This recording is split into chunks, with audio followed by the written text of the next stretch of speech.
Good morning हमारे भविष्य के डॉक्टर्स और इंजीनियर्स। मैं बीके मिश्रा, केमिस्ट्री टीचर। और केमिस्ट्री की क्लास स्टार्ट करने से पहले आज का ज्ञान, जो मिले उसे स्वीकार करो, जो ठुकराए उसका त्याग करो। वक्त अगर बलवान है तो तुम पहलवान बन जाओ। लक्ष्य कभी मंजिल नहीं होती, मेहनत इतनी करो कि तुम खुद लक्ष्य बन जाओ, कि तुम खुद लक्ष्य बन जाओ। चलिए इस ज्ञान के साथ केमिस्ट्री की आज की क्लास की शुरुआत करते हैं। और केमिस्ट्री में आज का हमारा टॉपिक है केमिकल काइनेटिक्स। ये 12th स्टैंडर्ड केमिस्ट्री का टॉपिक है, मुश्किल बिल्कुल भी नहीं है। क्यों? क्योंकि आपने 10th स्टैंडर्ड में जो फर्स्ट चैप्टर किया था केमिकल रिएक्शंस एंड इक्वेशंस, वहां से ये कनेक्टेड है। तो चलिए शुरुआत करते हैं आज का topic chemical kinetics.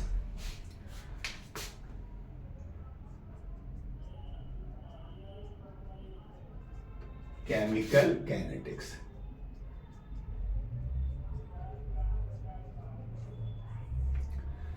That branch of science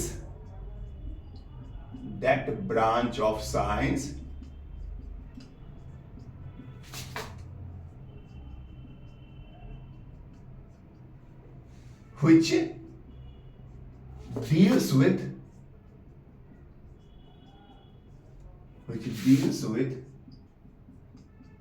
the rate of reaction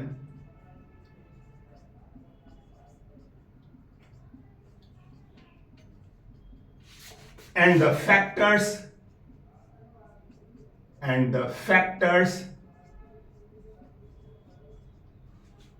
which influence the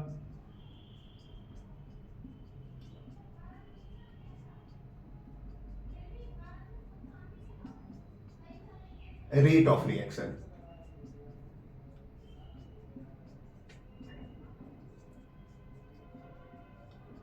now हमने यहां पे बात कही रिएक्शन की और रेट की। सबसे पहली बात, रिएक्शन का क्या मतलब। हम जानते हैं transformation of one substance to another is known as reaction. एक सब्सटेंस से दूसरे सब्सटेंस में जो ट्रांसफॉर्मेशन है वो रिएक्शन है। And the main chemical used at the starting stage during such transformation is known as reactant। अब इस रिएक्शन में जो हमारा एनालिसिस है, mole of substrate dissociate, amount of product form, इसकी analysis with respect to time, ये rate को define करता है। क्या मतलब? मतलब ये कि कोई भी चीज जो वक्त के हिसाब से कैलकुलेट होती है, सरल शब्दों में अगर मैं स्पीड की बात करूं तो स्पीड क्या है? एक रेट ही तो है। चलिए इसको डिटेल में डिस्कस करने से पहले एक दो पॉइंट और देख लेते हैं काइनेटिक्स के लिए। Importance of kinetics. Importance of kinetics.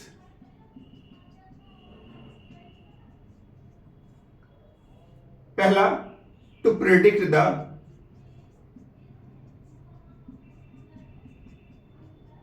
rate of particular reaction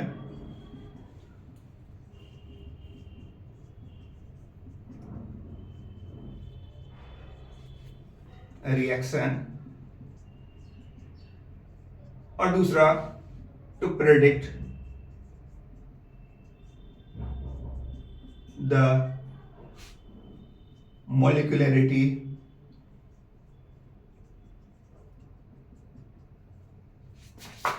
and order of reaction।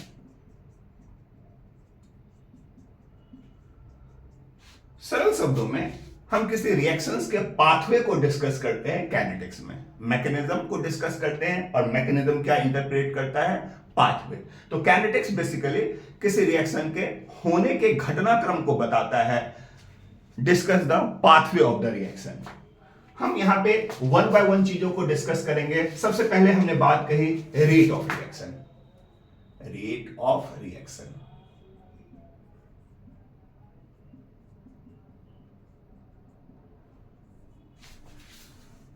हम जानते हैं transformation of one substance into another is known as reaction. Suppose हमने ये एक सबस्ट्रेट लिया, मतलब रिएक्टिंग मॉलिक्यूल, और यहां से हम एक प्रोडक्ट बी प्रोडक्ट मॉलिक्यूल के फॉर्मेशन को स्टेडी स्टेट में ले रहे हैं। हम जानते हैं eight the start of the reaction, initially at the start of the reaction जो भी हमारा अमाउंट है वो सबस्ट्रेट का रहेगा, क्योंकि स्टार्ट ऑफ द रिएक्शन के शुरुआत में प्रोडक्ट नहीं रहेगी। बीतते वक्त के साथ रिएक्टिंग मॉलिक्यूल डिसअपियर होगा, प्रोडक्ट मॉलिक्यूल का अपीयरेंस होगा। तो initially at the start of the reaction when time t is taken 0, मतलब ये कि जब हम रिएक्शन को स्टार्टिंग स्टेज में लेते हैं तो वहां से हम टाइम के कैलकुलेशन को स्टार्ट करते हैं, और वो जो इनिशियल टाइम है उस टाइम को हमने 0 मान लिया। तो स्टार्ट में जो भी रहेगा वो हमारा रिएक्टिंग मॉलिक्यूल रहेगा, रिएक्टिंग मॉलिक्यूल इसी को हम सबस्ट्रेट बोलते हैं, और प्रोडक्ट मॉलिक्यूल नहीं रहेगी, प्रोडक्ट के अमाउंट को हमने 0 रखा। बीतते वक्त के साथ सपोज एक पर्टिकुलर समय टाइम t हो गया, तो इस t वक्त के साथ ये जो रिएक्टिंग मॉलिक्यूल है ये डिसअपियर होगी।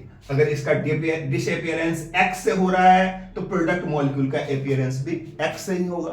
क्यों? क्योंकि अल्टीमेटली रिएक्टेंट से ही तो प्रोडक्ट बनना है। तो जितना रिएक्टिंग मॉलिक्यूल टूटेगा उतना ही प्रोडक्ट मॉलिक्यूल का फॉर्मेशन होगा।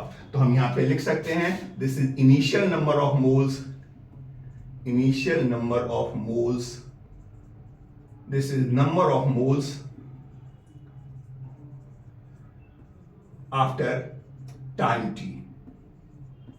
नाउ अब अगर मैं रेट की बात करूं तो रेट को हमने अभी एक बात कही थी, कोई भी चीज जो with respect to time calculate होती है वो रेट है। जैसे अगर हमने घर से ऑफिस के लिए मोटरसाइकिल स्टार्ट की, हमारे ऑफिस की दूरी 60 किलोमीटर है और अगर हमें पहुंचने में 1 घंटे का वक्त लगता है तो हमारी स्पीड कितनी रही?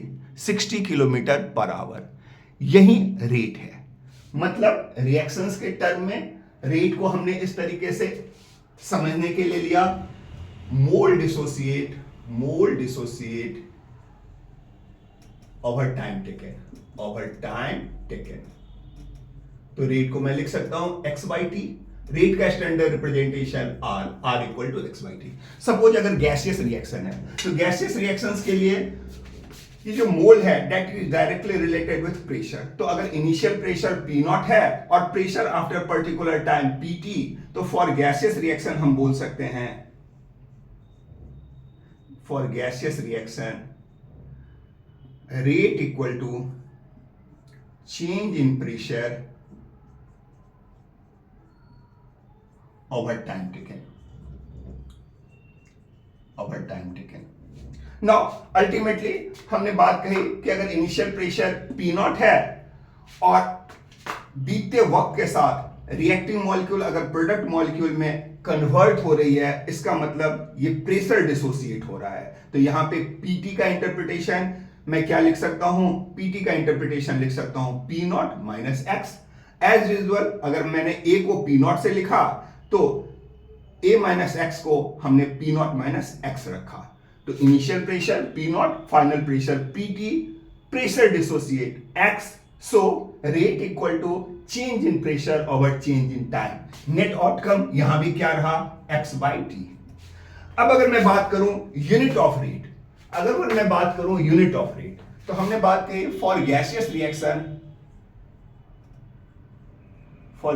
Reaction unit of rate equal to unit of pressure over unit of time, pressure का यूनिट ATM और बार, टाइम का यूनिट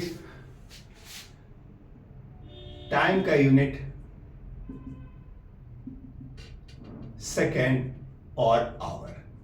तो जो हमारा स्टैंडर्ड रिप्रेजेंटेशन है उस स्टैंडर्ड रिप्रेजेंटेशन में हम लेंगे unit of rate equal to bar second inverse और ATM सेकेंड इनवर्स।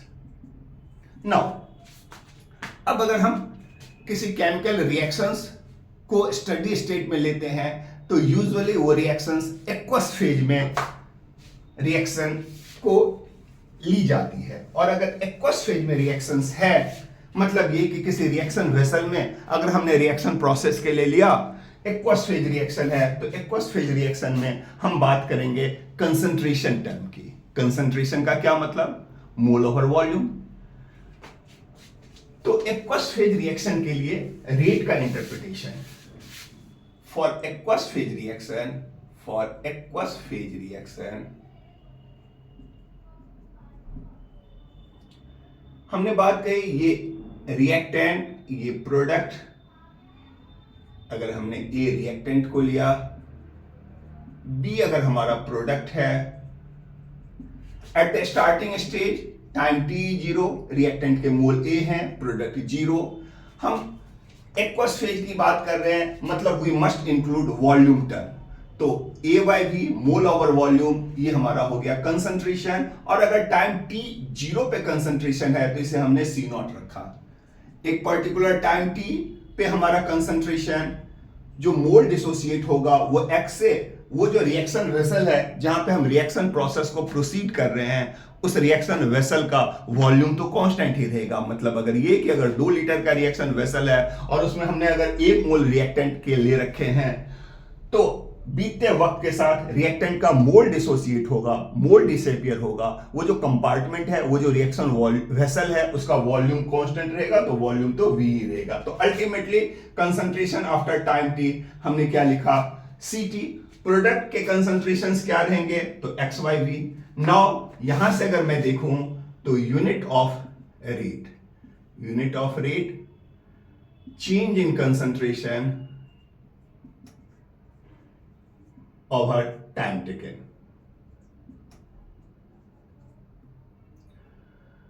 तो अगर मैं बात करूं यूनिट की, तो चेंज इन कंसंट्रेशन मतलब रेट का इंटरप्रिटेशन हमने लिया, rate equal to change in concentration over time taken. और यूनिट की बात करूं तो unit of concentration over unit of time. क्या मतलब कंसंट्रेशन मोलैरिटी और टाइम सेकेंड। तो मोलैरिटी सेकेंड इनवर्स, और हम इसको ऐसे भी लिख सकते हैं mole litre inverse second inverse. This is the unit of rate for aqueous phase reaction. Aqueous phase reaction के लिए रेट का ये यूनिट। नाउ अगर मैं रेट को डेफिनेशन से डिफाइन करूं तो मैं ऐसे बोल सकता हूं, so rate of reaction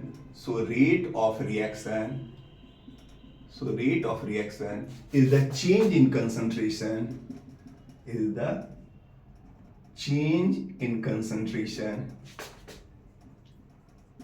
per unit time। जो रिएक्शन का रेट है उसको हमने कैसे डिफाइन किया? Change in concentration per unit time. Now हमने एक बात देखी कि अगर गैस फेज रिएक्शन है तो रिएक्शन के लिए जो रेट का यूनिट था वो ATM second inverse, aqueous phase के लिए मोल लीटर इनवर्स सेकेंड इनवर्स। तो यहां पे एक क्वेश्चन बनता है कि क्या इस दोनों के यूनिट के बीच में कोई रिलेशनशिप एस्टैब्लिश हो सकता है? जरा ध्यान दीजिए, हमने ये बात कही कि एटीएम सेकेंड इनवर्स ये गैस फेज रिएक्शन के लिए unit of rate, mole litre inverse second inverse ये एक्वस फेज के लिए रिएक्शन का रेट। और अगर मैं यहां पे एक फैक्टर z ले लूं तो क्या ये z इस दोनों को इक्वेट कर सकता है? अगर कर सकता है तो z की वैल्यू क्या रहेगी? ना इस चीज को हम लोग इस तरीके से डिस्कशन में लेंगे। जब हमने बात कही एटीएम सेकेंड इनवर्स, इसका मतलब हमने सपोज किया गैस फेज रिएक्शन। तो गैस फेज रिएक्शन के लिए हमने लिया gas law, ideal gas equation, PV equal to nRT। Now P equal to N/V/RT, N/V मतलब CRT। तो प्रेशर का कंसंट्रेशन के साथ relation P equal to CRT। जब हम रेट की बात करते हैं तो रेट का मतलब change in pressure with time, तो इसका मतलब delta P bye delta T। ये अगर गैस फेज रिएक्शन के लिए रेट का इंटरप्रिटेशन है, तो एक्वस फेज के लिए रेट का interpretation delta C by delta T into RT। अब अगर हमने यूनिट की बात कही तो unit change in pressure over change in time, मतलब unit of pressure over unit of time, मतलब ATM second inverse equal to again unit of concentration over unit of time, mole litre inverse second inverse into RT. R universal gas constant, T temperature, तो यहां पे Z की जो value रहेगी that equal to RT. यहां से अगर हमें न्यूमेरिकल दे दिया जाए कि at 298 kelvin find the value of Z। R universal gas constant है जिसकी वैल्यू डिपेंड करती है यूनिट एंड डायमेंशन पे। अगर आर की वैल्यू 2 कैलोरी पर केल्विन पर मोल है, temperature room temperature 25 degree C है, तो इसका मतलब temperature is always taken in kelvin scale for calculation purpose. तो रूम टेम्परेचर 298 केल्विन, आर की वैल्यू अगर हमने 2 कैलोरी ली तो 2 इंटू 298, इस तरीके से कैलकुलेशन को किया जा सकता है। चलिए आगे की हम लोग बात करेंगे classification of rate of reaction. आगे की हम बात करेंगे classification of rate of reaction.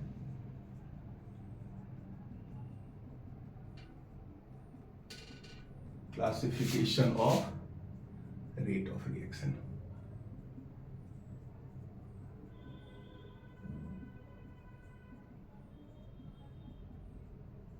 Classification of rate of reaction. Rate of reaction को दो तरीके से क्लासिफाई किया गया है। सबसे पहला average rate of reaction, average rate of reaction, इसे हम लिखेंगे रेट एवरेज। और दूसरा हमारा है instantaneous rate of reaction.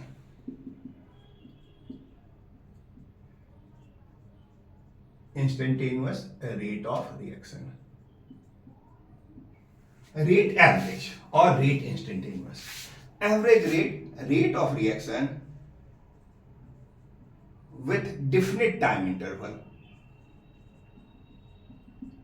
Definite time interval. अगर एक निश्चित समय अंतराल पे रिएक्शन के रेट को कैलकुलेट करते हैं तो ये हमारा एवरेज रेट। तो rate average equal to delta C over delta T, मतलब एक निश्चित समय में जो कंसंट्रेशन का चेंज है वो एवरेज रेट का इंटरप्रिटेशन। अगर मैं इंस्टेंटेनियस की बात करूं तो rate of reaction at particular instant, at particular instant. क्या मतलब ये कि अगर ये जो टाइम इंटरवल है वो इनफाइनाइटेसिमली स्मॉल हो जाए, मतलब change in time is suppose to be neglected, उस केस में जो रिएक्शन का रेट रहेगा वो रेट इंस्टेंटेनियस। तो रेट इंस्टेंटेनियस का interpretation delta C by delta T, where delta T tending to zero, where delta T tending to zero. तो इसे हम इस तरीके से लिखेंगे dc बाई dt। एक और बात, जब हम रिएक्शन के रेट के इंटरप्रिटेशन की बात करते हैं तो for reactant minus of delta C by delta T, instantaneous के केस में मैं बात करूं तो for reactant minus of dc by dt। dc by dt ये स्मॉल चेंज को बताता है, small change in concentration with small change in time. जो टाइम इंटरवल है that is tending to zero, very much small. और अगर वही time interval एक स्पेसिफिक टाइम को बताता है तो वहां पे जो हम रेट का एनालिसिस लेके चलते हैं वो एवरेज। जरूरी बात यह है कि जब भी हम रिएक्टेंट के हिसाब से देखेंगे तो बीतते वक्त के साथ रिएक्टेंट का कंसंट्रेशन घटेगा। तो negative sign represent decrease in concentration of reactant. और अगर मैं प्रोडक्ट की बात करूं तो for product rate equal to plus of delta C by delta T. Positive sign represent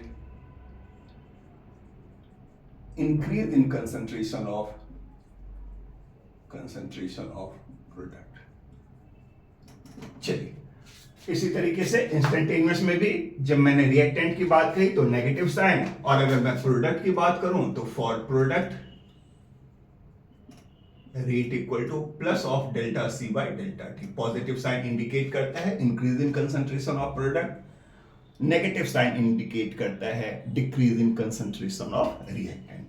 now इसको हमने डिटेल में डिस्कस करना है, मैं बोर्ड को रफ कर रहा हूं।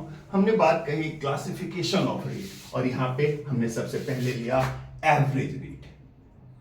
एवरेज रेट हमने अभी एक रिएक्शन को इंटरप्रेट किया था in terms of A B, ये ए ये बी।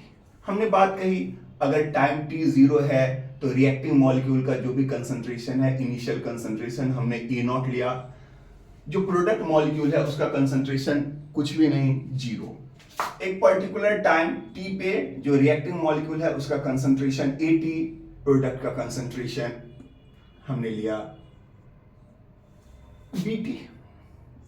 नाउ अगर हमने यहां पे स्टेडी स्टेट में देखा कि अगर ये टाइम टी है, तो अगर मैं इस टाइम टी को T1 कर दूं तो रिएक्टेंट के कंसंट्रेशन को A1 और प्रोडक्ट के कंसंट्रेशन को B1। अगर मैं इस टाइम T को T2 कर दूं तो रिएक्टेंट के कंसंट्रेशन को A2, प्रोडक्ट के कंसंट्रेशन को B2। ऐसा लिया जा सकता है। अगर हम ग्राफिकली इसको एनालिसिस के लिए देखें तो ग्राफिकली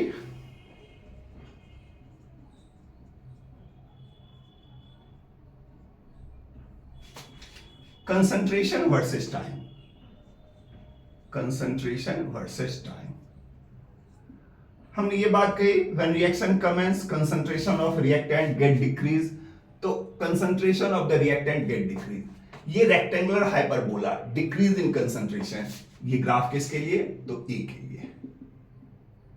अगर मैं बात करूं कि यहां पे टाइम टी जीरो है तो यहां पे जो ए का कंसंट्रेशन रहेगा ये ए नॉट।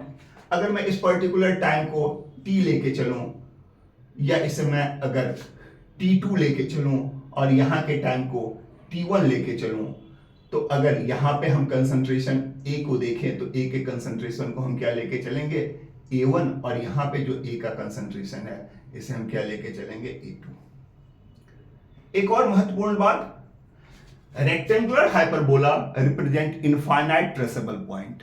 अगर हम ए के डिकम्पोजिशन रिएक्शन को स्टडी स्टेट में लेते हैं, सपोज टोटल टाइम हम 1 आवर लेके चले, कंप्लीशन टाइम, तो 0 से लेके 1 आवर के बीच में इनफाइनाइट ट्रेसेबल पॉइंट हो सकते हैं। मतलब अगर हम रिएक्शन को 1 सेकंड के बाद स्टडी के लिए लें, 1.5 सेकंड के बाद स्टडी के लिए लें, 1.1 इंटू 10⁻⁻5 सेकंड के बाद स्टडी के लिए लें, तो इस तरीके से 0 से लेकर 1 आवर के बीच में इनफाइनाइट ट्रेसेबल पॉइंट हो सकते हैं।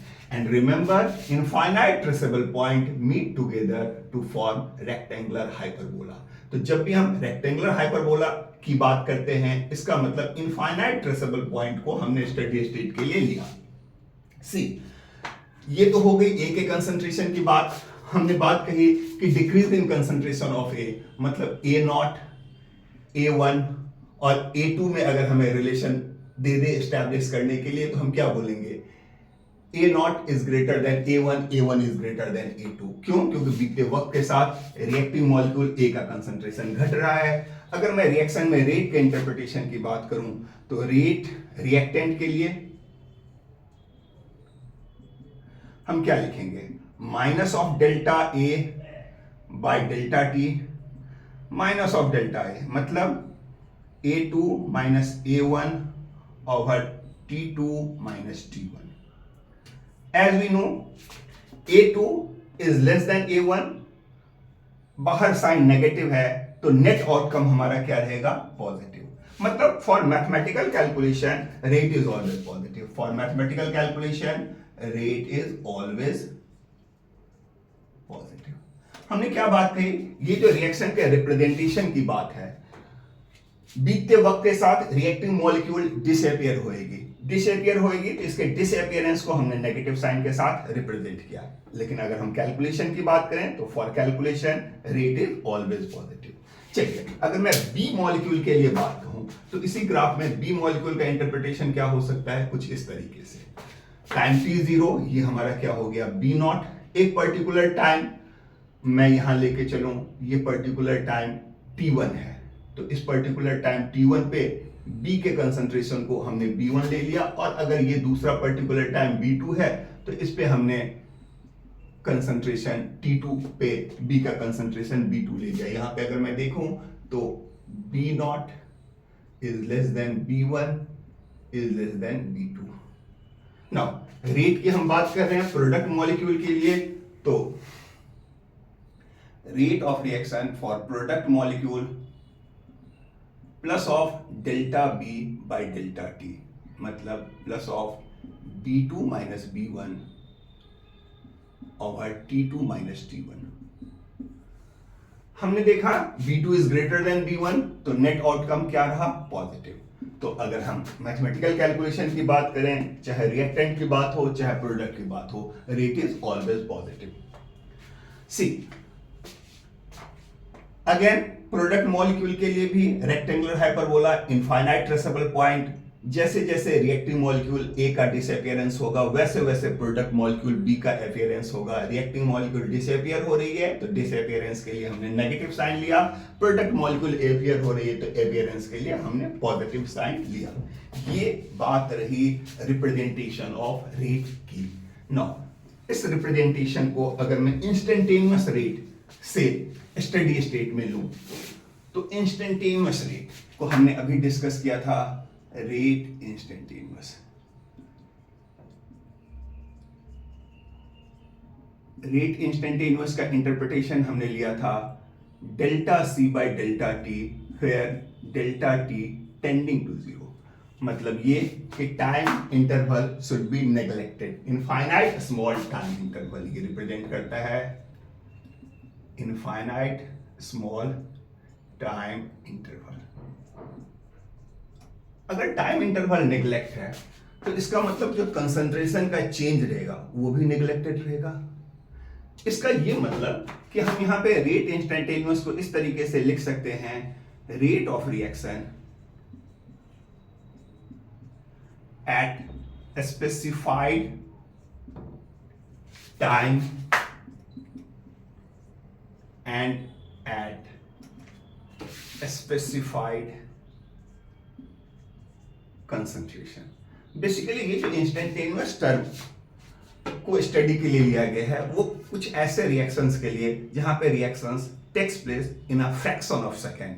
अगर हम थ्योरेटिकल पॉइंट की बात करें तो बहुत सारे गैसियस रिएक्शंस जो प्रोसीड होते हैं वो approximate 10 to the power -12 to 10 to the power -16 second में, और ऐसे रिएक्शंस के लिए फंडामेंटली इंस्टेंटेनियस टर्म को प्रयोग किया गया है। ऑल्दो हम अपने कैलकुलेशन में aqueous phase reaction, gas phase reaction, हर जगह इंस्टेंटेनियस रेट को स्टेडी स्टेट में लेंगे। तो इंस्टेंटेनियस रेट की अगर मैं ग्राफिकल स्टडी लेके चलूं तो सबसे पहले हमने देखा ये ए से बी, ये रिएक्टेंट, ये प्रोडक्ट, टाइम t इज 0, हमने देखा रिएक्टिव मॉलिक्यूल का कंसंट्रेशन ये A0, product molecule B0, B0 मतलब 0, क्यों? क्योंकि at the start of the reaction no product is formed here. With passing of time, बीतते वक्त के साथ रिएक्टिव मॉलिक्यूल डिसअपियर होएगी, जैसे जैसे रिएक्टिव मॉलिक्यूल का डिसअपियरेंस होगा वैसे वैसे प्रोडक्ट मॉलिक्यूल का अपीयरेंस होगा। और अगर एक पर्टिकुलर टाइम अगर मैं T1 ले लूं तो रिएक्टिव मॉलिक्यूल का कंसंट्रेशन A1, प्रोडक्ट मॉलिक्यूल का कंसंट्रेशन B1। अगर मैं इस टाइम T को T2 ले लूं तो रिएक्टिव मॉलिक्यूल का कंसंट्रेशन B2, प्रोडक्ट मॉलिक्यूल का कंसंट्रेशन B2, रिएक्टिव मॉलिक्यूल का concentration A2 and so on. इस तरीके से ग्राफिकल स्टडी क्या रहेगी? तो again concentration versus time, concentration versus time, rectangular hyperbola represent infinite traceable point, बीतते वक्त के साथ रिएक्टिव मॉलिक्यूल ए का कंसंट्रेशन घटेगा, और जैसे जैसे ए का कंसंट्रेशन घटेगा वैसे वैसे इनफाइनाइट ट्रेसेबल पॉइंट हमें मीट होंगे। तो अल्टीमेटली ये पॉइंट बताता है कंसंट्रेशन A0, तब जबकि टाइम T0 है। इस टाइम को अगर सपोज हमने T1 ले लिया, इस टाइम को सपोज अगर हमने T2 ले लिया, तो ये T1 टाइम पे ये जो कंसंट्रेशन है रिएक्टेंट का ये A1, और T2 टाइम पे ये जो कंसंट्रेशन है रिएक्टेंट का ये A2। अब यहाँ पे हमें सवाल कुछ इस तरीके से दे देगा कि एक पर्टिकुलर टाइम Tx और यहां पे कंसंट्रेशन X, तो कैलकुलेट रेट ऑफ रिएक्शन। तो rate of reaction at a particular point जहां पे कंसंट्रेशन x है और टाइम tx है, यहां पे हमने रेट कैलकुलेट करनी है। तो इंस्टेंटेनियस के केस में calculation of rate by drawing a tangent, तो हमने यहाँ पे एक टेंजेंट ड्रॉ करनी है, हमने यहाँ पे एक टेंजेंट ड्रॉ करनी है। और अगर मैं टेंजेंट थीटा की बात करूं, थीटा सेकेंड क्वाड्रेंट में है, मतलब 180 डिग्री माइनस थीटा, तो ग्राफ का स्लोप क्या होगा, slope equal to tan theta equal to negative. तो रेट, सबसे पहले हमने बात कही rate at particular point, rate at particular point, और वो पॉइंट हमारा क्या है, एक्स। तो ये इसे हमने नाम दिया इंस्टेंटेनियस रेट। और इस इंस्टेंटेनियस रेट के लिए हमने बात कही rate instantaneous equal to, this is suppose to be delta X, this is suppose to be delta T. तो delta X by delta T, tangent theta, negative slope represent करता है डिक्रीज इन कंसंट्रेशन। नाउ हमें पता है tangent theta equal to perpendicular over base, तो यहां से हमने स्टडी करनी है कंसंट्रेशन टर्म को। तो चेंज इन कंसंट्रेशन को हम अपने स्टडी स्टेट में ले सकते हैं। A2 और A1 का अगर कंसंट्रेशन दे रखा है, तो टाइम दे रखा है T2 और T1 का, तो हमने टाइम के चेंज को कैलकुलेशन में ले सकते हैं। इस तरीके से हमने रेट इंस्टेंटेनियस को स्टडी के लिए लिया। अब अगर इसी रेट इंस्टेंटेनियस के लिए प्रोडक्ट मॉलिक्यूल की बात की जाए, तो प्रोडक्ट के लिए हमारा ग्राफिकल रिप्रेजेंटेशन क्या होगा, तो कुछ इस तरीके से, कंसंट्रेशन वर्सेस टाइम।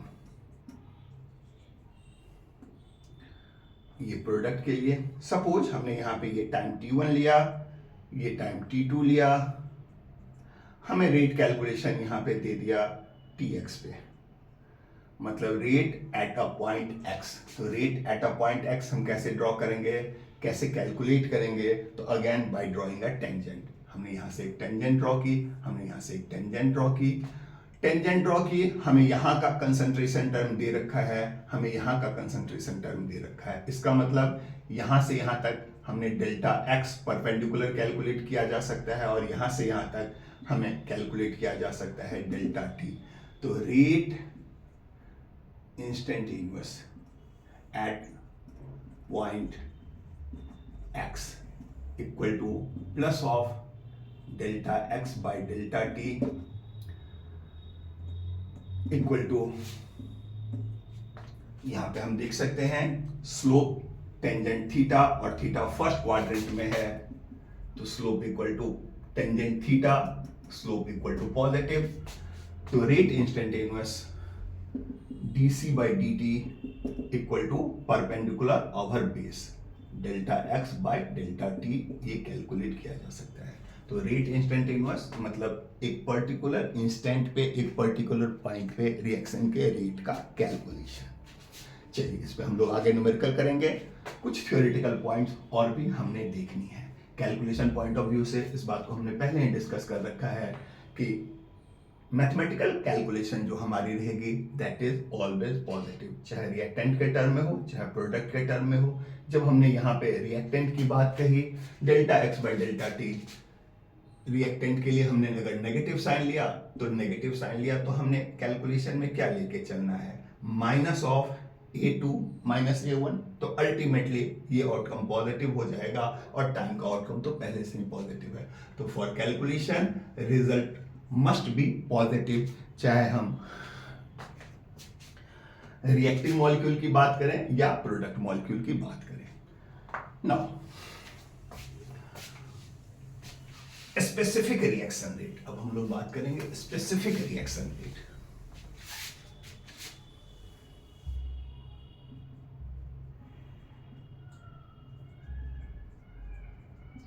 ये जो स्पेसिफिक टर्म है, स्पेसिफिक टर्म ये हमेशा बताता है यूनिट कंसंट्रेशन को। तो अगर हमने एक रिएक्शन को स्टडी स्टेट के लिए लिया, सपोज ये ए है, ए का कोफिशिएंट ए, ये बी का कोफिशिएंट बी, और ये हमारा प्रोडक्ट दे रहा है, तो rate is proportional to A concentration A, B concentration B, proportionality का साइन हटा के हमने रेट कांस्टेंट की लिया। अगर concentration is taken as unity तो इसका मतलब कोफिशिएंट कुछ भी हो, नेट आउटकम क्या रहेगी 1, नेट आउटकम क्या रहेगी 1। तो स्पेसिफिक रिएक्शन के लिए for specific reaction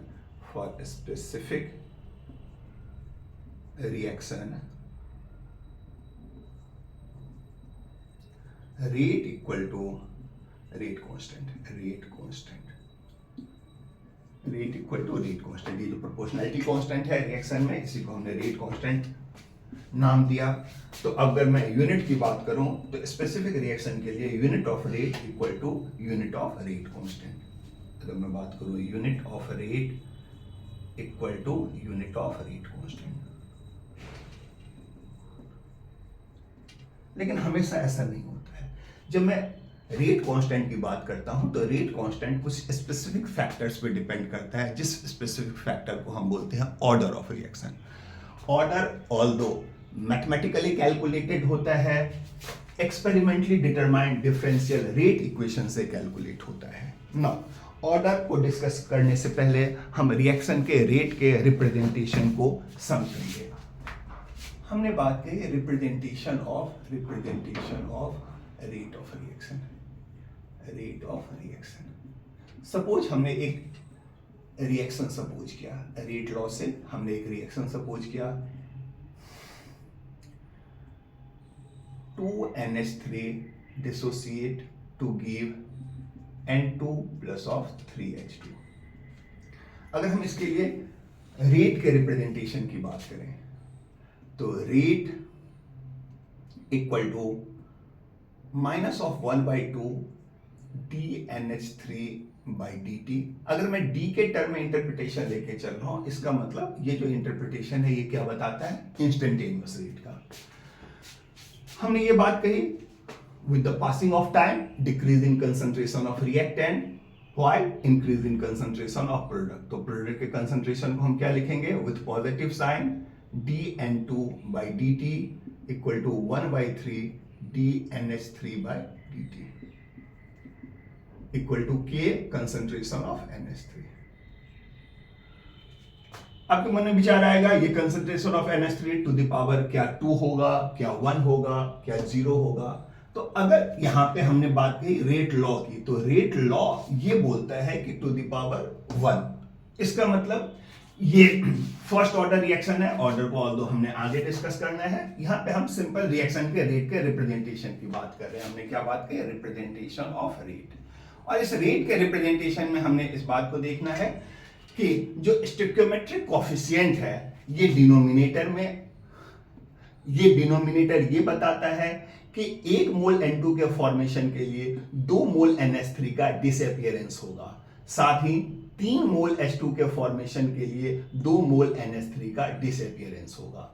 mathematical calculation की अगर मैं बात करूं तो मैं इसे इस तरीके से लिख सकता हूं dNH3 by dt minus of dNH3 by dt equal to 2/3 dNH3 by dt equal to again K rate constant NH3 concentration. क्यों? क्योंकि ये सारे टर्मिनोलॉजी तो बराबर है, हमने इसके लिए रिप्रेजेंटेशन लिया ना। पॉइंट ये है कि ये अगर ये डिनोमिनेटर में है तो हम यहाँ पे क्या लेके चलेंगे 2, यहाँ पे हम क्या लेके चलेंगे 2।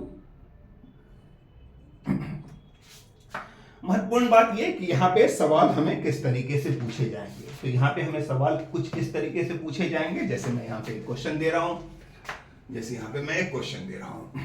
क्वेश्चन ये है कि NH3 डिकम्पोजेज एज फॉलोज। ये NH3 के डिकम्पोजिशन का रिएक्शन दे रखा है, डिकम्पोजिशन ऑफ NH3। ये डिकम्पोजिशन ऑफ NH3 के डिकम्पोजिशन का एक रिएक्शन दे रखा है। क्वेश्चन में दिया है minus of dNH3 by dt equal to K1 concentration of NH3। ये हमारा सवाल है। साथ ही plus of dN2 by dt equal to K2 concentration of NH3 and plus of dH2 by dt equal to K3 concentration of NH3. Now derive the relationship between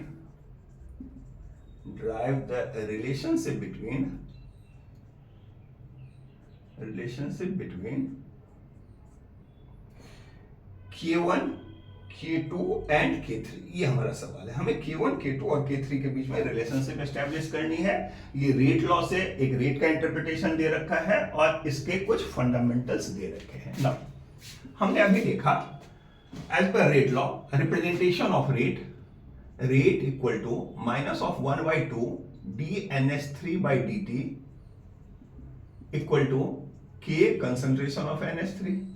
अगर ऐसा है तो हम लिख सकते हैं minus of dNH3 by dt equal to 2K concentration of NH3। मतलब ये कि अगर मैं ये जो गिवन क्वेश्चन है इसमें K1 फैक्टर को देखूं तो K1 फैक्टर ये 2K के बराबर हो रहा है, तो यहां से हमने प्रेडिक्ट किया K1 equal to 2K। Similarly अगर मैं N2 के अपीयरेंस को रेट लॉस से स्टडी के लिए लेके चलूं तो सिमिलरली अपीयरेंस ऑफ N2 तो dN2 by dt equal to K concentration of NH3। ये रेट लॉस है। इसका मतलब यहां पे जो गिवन है K2 फैक्टर, ये K2 इक्वल टू K। अब अगर मैं H2 के टर्म को स्टडी स्टेट में लूं तो रेट लॉस है rate equal to 1/3 dH2 by dt equal to मैं क्या लिख सकता हूं K कंसंट्रेशन ऑफ NH3। तो अगर मैं यहां से देखूं तो dH2 by dt equal to 3K concentration of NH3। जो हमें क्वेश्चन में दे रखी है वो K3, तो यहां से हम देख सकते हैं K3 इक्वल टू 3K। ये सारे वैल्यूज को हमने फाइंड कर लिया। तो अब हमें रिलेशन बनाना है K1 K2 और K3 में। सबसे पहले हमने क्या देखा कि K1 equal to 2K, K2 equal to K और K2 इक्वल टू K। ये रेट लॉ में K2 इक्वल टू हमारा क्या था K और K3 इक्वल टू 3K। अगर मैं यहां से देखूं तो मैं लिख सकता हूं K1/2 इक्वल टू K और यहां से देखूं तो K3/3 इक्वल टू K। तो अल्टीमेटली K1 K2 और K3 का इंटरप्रिटेशन K1 इक्वल टू हमने क्या लिखा 2K, K2 इक्वल टू हमने क्या लिखा K और K3 इक्वल टू हमने क्या लिखा 3K। तो अगर मैं K के टर्म में स्टडी स्टेट में लेके चलूं तो मैं इसे बोल सकता हूं K1/2, तो K2 equal to already K है और ये K की वैल्यू K3 के टर्म में क्या आ जाएगी तो K3/3। अगर मैं इसे इंटीग्रल फॉर्म में लेना चाहूं तो हमने इसे मल्टीप्लाई कर दिया सपोज 6 से। तो अगर हम इसे 6 से मल्टीप्लाई कर दे रहे हैं तो 2 3 या 6, तो 3K1 equal to 6K2, this is K2 equal to 2K3। ये रिलेशनशिप स्टैब्लिश हो रहा है K1 K2 K3 में। Thank you.